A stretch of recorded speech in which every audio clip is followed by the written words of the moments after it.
Bonsoir Michel Biérot. Bonsoir. Merci de nous avoir rejoints. Vous êtes le président de Lidl France. Avant de vous interroger, je voudrais que vous écoutiez le président de la République. Bon, c'est vrai que dans ces 2 semaines de crise agricole, on a peu entendu les distributeurs. Vous faites un peu figure d'exception, disons-le très franchement. Les distributeurs à qui Emmanuel Macron, hier à Bruxelles, a envoyé une sorte d'avertissement. Écoutez. Nous devons intensifier les contrôles. Beaucoup de contrôles ont été pris, les équipes ont été renforcées. Nous serons intraitables avec les plus gros industriels et en particulier aussi les plus gros distributeurs qui ne jouent pas le jeu de la loi. Cette déclaration, elle concerne la volonté du gouvernement de renforcer les lois Egalim et leur contrôle Egalim qui vise à empêcher, je le rappelle aux téléspectateurs, empêcher que les producteurs ne fassent, les producteurs de fruits et légumes par exemple, ne fassent les frais de la guerre des prix féroces entre supermarchés d'une part et distributeurs et fournisseurs de l'agro-industrie d'autre part. On va reparler bien sûr d'Egalim. D'abord, bon, après les dernières concessions gouvernementales, la colère agricole se calme un peu, la vigilance demeure. Quel regard vous portez, vous, sur ce mouvement inédit, ce soulèvement même ? Écoutez, moi je comprends parfaitement la colère des agriculteurs et je la trouve plus que légitime. Je me bats depuis 10 ans pour essayer de les soutenir, de les aider, parce que les Français ont changé leur façon d'acheter, de consommer. Aujourd'hui, ils veulent manger français, ils veulent consommer français, ce qui n'était pas le cas il y a 15 ans en arrière. Et donc, ils veulent manger le moins cher possible, quand même, avant tout. Peut-être, mais je pense qu'on peut concilier les deux, et je pense qu'on peut, que tout le monde dans la chaîne peut gagner de l'argent. Et c'est ça le plus important. Mais ils veulent manger français. Donc, pour continuer à leur proposer de la nourriture française, il faut qu'on préserve le monde agricole français. Et quand on sait que sur les 10 dernières années, on a perdu, je crois, 100 000 fermes. Il nous en reste 400, un peu moins de 400 000 d'ailleurs. C'est un constat. Et donc, il faut réagir. Mais il faut réagir collectivement. En une semaine, le gouvernement a fait toute une série d'annonces, de promesses. Comment les jugez-vous ? Alors, je les salue. Je trouve ça très bien. Mais mon beau-père est agriculteur dans le Gers. Et il me dit, j'en ai marre de vivre d'aide. J'ai juste envie de vivre d'un salaire. Donc oui, c'est bien les aides, oui, c'est bien de réduire... 400 millions d'euros c'est très bien, mais je pense qu'encore une fois, on n'est pas allé assez loin. Les éleveurs aujourd'hui, les agriculteurs, veulent une rémunération à la hauteur de leur travail. Déjà couvrir leurs coûts de production. Mais les aides ne suffiront pas. Moi, je pense, et je l'ai poussé en amendement il y a 5 ans, lors de Egalim 1, en 2019, en disant pourquoi n'inscrivons-nous pas dans la loi un contrat tripartite ? Pourquoi n'inscrivons-nous pas dans la loi un minimum garanti, un prix minimum garanti pour un litre de lait ? C'est-à-dire que les négociations commerciales ne concerneraient pas que les industriels et les distributeurs. En fait, les agriculteurs seraient conviés à ces discussions. Comment vous expliquez que ce ne soit toujours pas le cas, alors que quand vous le dites comme ça paraît assez évident ? Il y a plusieurs choses. Depuis des décennies, comme le disait Julien Denormandie, ex-ministre de l'Agriculture, il disait entre les distributeurs et les industriels, c'est un jeu de dupes. C'est exactement ça. Il n'y a plus aucune confiance. C'est que de la défiance permanente. Pourquoi ? Parce qu'il n'y a pas de transparence. On est aujourd'hui dans un système où on nous annonce des choses. Je prends juste les marques nationales qui sont quand même 70% de l'agroalimentaire en France. Les marques nationales en France sont régies par une seule et unique loi, la loi de modernisation de l'économie. Le seul pays au monde où il y a une loi qui nous dicte comment il faut négocier. Cette loi, elle dit quoi ? Il faut partir d'un tarif général de l'industriel dans lequel on ne sait absolument pas ce qu'il y a, qui est tout là-haut, qui sort du chapeau, je dis souvent. Et nous, distributeurs, nous devons vendre des services à l'industriel qui va faire une déflation de ce tarif. Et les négociations dont on parle du 15 janvier, du 31 janvier ou plus généralement du 1er mars, on négocie pas une matière première, on négocie pas un coût de production, on négocie des services. D'où la création de centrales internationales de services, qui est un vrai problème. Donc j'ai parlé d'opacité, mais est-ce que dans ce problème autour des négociations commerciales, il n'y a pas aussi des acteurs invisibles, si je puis dire ? Il y a dont on n'a pas connaissance, mais qui jouent un rôle prépondérant en réalité. Écoutez, à mes yeux, non. Il y a un distributeur, il y a un industriel et il y a un agriculteur. Aujourd'hui, on est dans une marche arrière, c'est-à-dire qu'on part d'un prix, on va discuter, et l'agriculteur est la variable d'ajustement depuis trop d'années. Ce qu'il faut aujourd'hui, c'est protéger le prix du litre de lait, du kilo de cochon ou du kilo de bœuf. Et ensuite, l'agriculteur, il va régler les normes, toutes les contraintes administratives dont il parle. Il va les faire à partir du moment qu'il a un prix, à partir du moment qu'il a un revenu qui lui permette de vivre. Et après, nous, le distributeur et l'industriel, même si on se bagarre sur le prix, l'agriculteur est protégé de son revenu. Est-ce que Lidl respecte Egalim? Donc concernant les contrôles, je les salue. Ils étaient chez nous vendredi dernier, ils vont revenir la semaine prochaine. J'ai aucun problème. C'est bien de renforcer les contrôles. La seule chose que je dis, il faut aussi contrôler les industriels, parce que Egalim ne s'arrête pas à la porte du distributeur.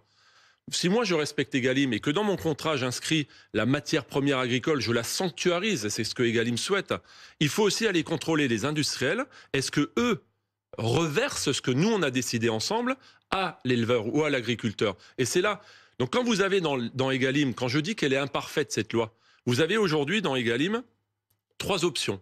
L'option 1, totale transparence. Option 2, comme ci, comme ça. Et option 3, totale opacité. C'est-à-dire que l'option 3, c'est un tiers de confiance, un commissaire aux comptes qui dit ce que dit l'industriel, je le certifie, c'est parole d'évangile. Enfin, vous comme moi, on sait que c'est assez facile de faire ça. Et bien évidemment, tous les grands industriels ont choisi quelle option? L'option 3. Donc Lesquels, dans mon courrier, lesquels par exemple? les multinationales de ce pays, vous les connaissez aussi bien que moi. Non, mais bien non. sûr. Non, Non, mais sincèrement. les grandes multinationales. Puisqu'on toutes. pointe du doigt régulièrement les distributeurs, non à l'appui, Non, mais parlez-nous des distributeurs mais- qui, pour vous, ne jouent pas le jeu, c'est des industriels. un euphémisme, oui. Mais les multinationales, les PME, ça se passe très bien. Sur la marque de distributeur, c'est ces marques-là, qui respectent le plus Egalim. Pourquoi? Parce qu'on est dans une relation de confiance avec les Vous dites PME. ça, Lidl a 10% de marques de distributeurs. 90% avec des marques. Parce que les 10% de multinationales, certes, il faut les proposer aux Français parce qu'ils les réclament, mais on est dans l'opacité la plus totale. Pas mal de distributeurs sont aussi accusés de contourner Egalim via leur centrale d'achat, qui ne se trouve pas en France. Est-ce que vous avez des centrales d'achat Lidl à l'étranger? Alors, oui. Parce qu'on voit sur cette carte celle de certains de vos concurrents qui se trouvent non pas en France, mais aux Pays-Bas, en Belgique, ou je encore les en connais Espagne. bien. Il faut juste rajouter un petit mot. Ce sont des centrales d'achat de services et non pas de produits. Je vous le disais, la loi de modernisation de l'économie nous impose de partir, le socle de la négociation, c'est le tarif général. Il faut partir de ce tarif, vendre des services. C'est quoi les services? Un plan d'affaires promotionnel, commander que des camions complets ou des palettes complètes. Et pour ça, on nous rémunère, alors que nous sommes commerçants. Sur une marque de distributeur, quand j'achète un et que j'ai 20% de marge, si demain je veux faire une promotion, je prends sur ma marge. Et justement, c'est ce que j'allais vous poser comme question, parce que vous, chez Lidl, au moins sur les fruits et légumes, parce qu'on sait tous, quand on va chez Lidl, c'est parce qu'on paye moins cher qu'ailleurs, globalement. Bon, mais alors, on paye peu cher, ça ne va pas dans le sens d'un juste revenu pour les agriculteurs. Sur le principe, j'ai du mal à l'imaginer. C'est-à-dire que vous, ce que vous nous dites, c'est que sur les fruits et légumes, par exemple, chez Lidl, vous réduisez vos marges? Déjà, j'ai un modèle qui me permet de vivre avec beaucoup moins de marge que n'importe quel autre distributeur. Parce que mon modèle, on a des coûts d'exploitation qui sont nettement moins élevés que tous mes concurrents. Donc je peux vivre avec beaucoup moins de marge. Vous reconstituez ces marges ailleurs, dans d'autres rayons? Non, pas du tout. Alors bien sûr, sur le cosmétique, qui vient pas de France, par exemple, oui, je peux marger plus. Mais sur un kiwi que je vends aujourd'hui 39 centimes, qui vient de France, je gagne 10% de marge. Je l'achète 33 ou 34. Pourquoi? Parce qu'en plus, les producteurs m'ont demandé de les aider à dégager du kiwi parce qu'il y en a trop aujourd'hui en France. Donc, je joue le jeu d'une, de l'origine France, et deux, encore une fois, je reste persuadé que toute la chaîne peut vivre de son métier. Pardonnez-moi, vous n'avez pas répondu à mes questions sur les centrales. Vous jouez aussi le jeu de la centrale d'achat française? Oui, j'ai oublié de vous dire qu'il y a 2 types de centrales. Il y a la centrale de négociation de services, la centrale d'achat de services, et ils négocient que des services. Et ils se mettent ensemble entre distributeurs. Nous, je suis marié avec personne. C'est Lidl, on est tout seul. Et quand je parle, moi, de centrale d'achat à l'international, c'est parce que Lidl est présent dans 33 pays à travers l'Europe et que nous achetons, par exemple, les shampoings, pour reprendre l'exemple, pour tous les pays, parce que le shampoing en Grèce, c'est le même qu'en France, qu'en Belgique. Sur les produits alimentaires? Sur les produits alimentaires, c'est peut-être 10-15% des volumes que nous achetons au niveau international. À partir du moment que le produit est vendu... ça ne doit pas changer? Non, parce que à partir du moment que le produit est vendu dans toute l'Europe... Mais ça peut être moi qui l'achète pour toute l'Europe. Lidl France achète en France 1,5 milliard d'euros de produits français qui partent à l'export. Des saucissons, des fromages, des plats cuisinés, etc. Même des endives, des choux-fleurs, etc., etc. Chez Lidl, globalement, quelle place les produits français occupent-ils 75%. dans les rayons? Tout le magasin confondu. 75%. Tout à fait, qui sont achetés en France. Et vous ne pouvez pas aller plus loin? Un shampoing, déjà, je pense qu'on peut poser la question à n'importe quel agriculteur, c'est pas bien grave. Déjà, il faut en trouver des fournisseurs de shampoing en France. Donc tout ce qui est cosmétique... Produits alimentaires. En produits alimentaires, je suis au-delà des 75. Là, je prends tout le magasin. Donc en produits alimentaires, ça dépend des rayons. La charcuterie, je suis qu'à 70% de produits français. Parce que on m'explique aussi qu'il n'y a pas suffisamment de coches en France pour avoir des lardons français à 100%. Donc il y a certains produits, on a plus de difficultés à s'approvisionner. Alors sur le, puisque vous parlez de l'opacité sur un autre sujet tout à l'heure, mais sur les produits transformés, oui, les plats cuisinés que vous proposez à la vente chez Lidl, comment le consommateur, comment le client sait-il ce qu'il y a de français dans les produits bruts qui ont c'est écrit sur l'emballage. On a signé le manifeste Balance son origine qu'avait lancé Olivier Dauvert. Pourquoi? Parce que il y a 6 ans, 7 ans, un agriculteur m'a interpellé, m'a dit UE n'est pas un pays. Et il a raison, UE n'est pas un pays. Origine UE, on voit ça sur bien les produits. N'est pas un pays. Donc aujourd'hui, qu'est-ce qu'on fait sur les articles? On met origine quand il n'est pas français. On ouvre la parenthèse et on met les différentes origines. Il peut y en avoir plusieurs dans une même plaque de jambon, par exemple. Certains aussi voient le drapeau français. Oui, il y en a qui abusent. Sur des produits, l'exemple du poulet a été donné par certains consommateurs, alors même que le poulet en question n'est absolument pas français. Mais parce qu'ils abusent du drapeau français, là aussi, pourquoi le législateur ne l'inscrit pas dans une loi en disant si le produit est fabriqué en France, nous avons interdiction, et c'est ce que nous faisons, de mettre un drapeau français. Non, le drapeau français, on le met quand le bœuf est 100% origine France. On le met quand le lait est 100% origine France. À titre personnel, vous achetez français? Bah oui, quand même, oui. Par curiosité. Peut-être avez-vous évidemment des moyens supérieurs à non, de ceux des Français, mais français. Quand vous faites vos courses, c'est quelque chose que vous regardez mais il n'y a pas avec, que moi, les Français, en priorité? Ils regardent quand même. Oui, le prix est important, mais l'origine est tout aussi importante. Et donc, il faut de leur donner cette transparence pour qu'ils puissent eux-mêmes faire le choix. Dans 3 semaines, le salon de l'agriculture va s'ouvrir dans un contexte particulier, c'est le moins que l'on puisse dire. Chaque année, vous avez un stand Lidl au salon de l'agriculture. Vous ne craignez pas un accueil un peu plus frais cette année? Écoutez, j'y serai personnellement pendant les 9 jours du salon. Je répondrai à toutes les questions et j'ai aucun problème. Il y a des éleveurs sur notre stand qui vont tenir le stand comme depuis des années, qui vont distribuer leurs produits sur notre stand. Et j'y serai personnellement pour répondre à toutes les questions que pourraient me poser des agriculteurs qui ne nous connaissent moins bien que d'autres. Tout à l'heure, vous évoquiez les industriels sur lesquels il faudrait un peu plus se pencher. Bon, actuellement, c'est vrai que ce sont beaucoup de distributeurs qui sont pointés du doigt, notamment l'un de vos concurrents, Michel-Édouard Leclerc. Sur cette antenne, sur BFM TV ce matin, un agriculteur envoyait ce message, écoutez. Je cherche désespérément, il est porté disparu, Michel-Édouard Leclerc. Si je lance un appel sur votre antenne, si jamais vous le retrouvez, envoyez-le nous parce qu'on est très inquiet pour lui.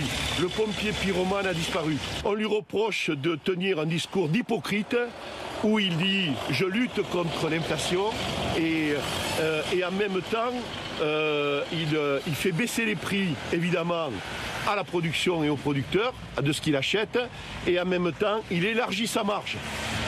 Il élargit sa marge parce que il diminue de façon symbolique quelques produits et il augmente le prix des autres. Les distributeurs pompiers pyromanes aujourd'hui. Moi, je représente Lidl. Je ne vais pas parler au nom de mes concurrents, qui sont des concurrents. Par contre, pour rejoindre ce que dit monsieur, quand certains vendent du cochon, du porc aujourd'hui à 1,99 €, alors que pour le produire, on est minimum à 1,80 €, je m'interroge sérieusement. Vous parlez du groupe Leclerc? Pas que. Bon.